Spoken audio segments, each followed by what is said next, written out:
Hello there, welcome to Vietsound channel. Today we're going to talk about the sound. So are you ready? Let's get started. The sound can occur at the beginning of the word, like in the word or at the middle of the word, like may. Now let's see how to pronounce the sound. First, back of your tongue is raised but doesn't touch the soft palate. Your tongue should be relaxed, centered at the midline. Tip of your tongue is placed right behind bottom front teeth. Now let's talk about the mouth shape. Open your mouth slightly. Your lips are neutral and relaxed. The last thing you have to remember about the sound is that is a short sound. So you have to shorten the sound in word like may. Let's take a look at the word So we can hear that in this word, the sound is very short, but the sound is very long. So we don't forget to shorten the sound in word like Now let's try to say some words with the sound.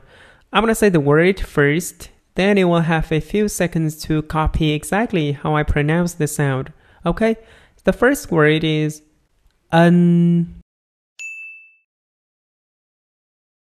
ấy, ẩn, ẩm, ấp,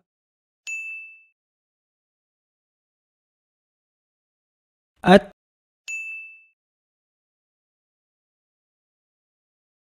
nấm, câm, sân, tất,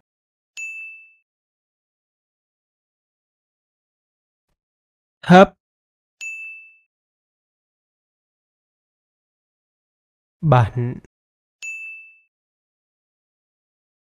nhất, ngất,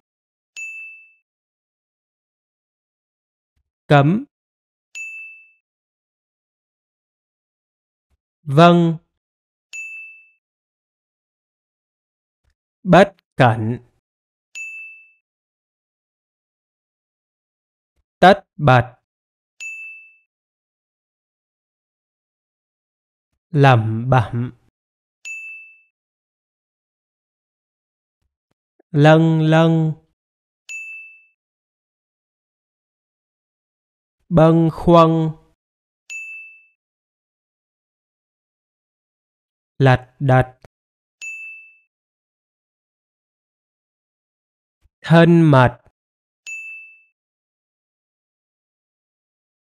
cẩn thận.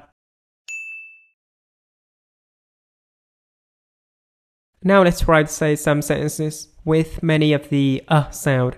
First, I'm going to say the sentence very, very slowly. Then I'm going to do it a little bit faster. And on the last step, I'm going to say the sentence with normal speed. Okay.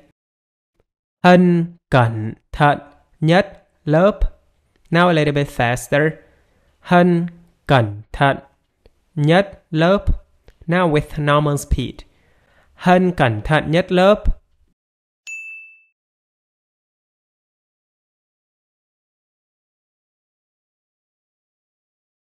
Tân bất cẩn làm bẩn con lật đật. Now a little bit faster. Tân bất cẩn làm bẩn con lật đật. Now with a normal speed. Tân bất cẩn làm bẩn con lật đật.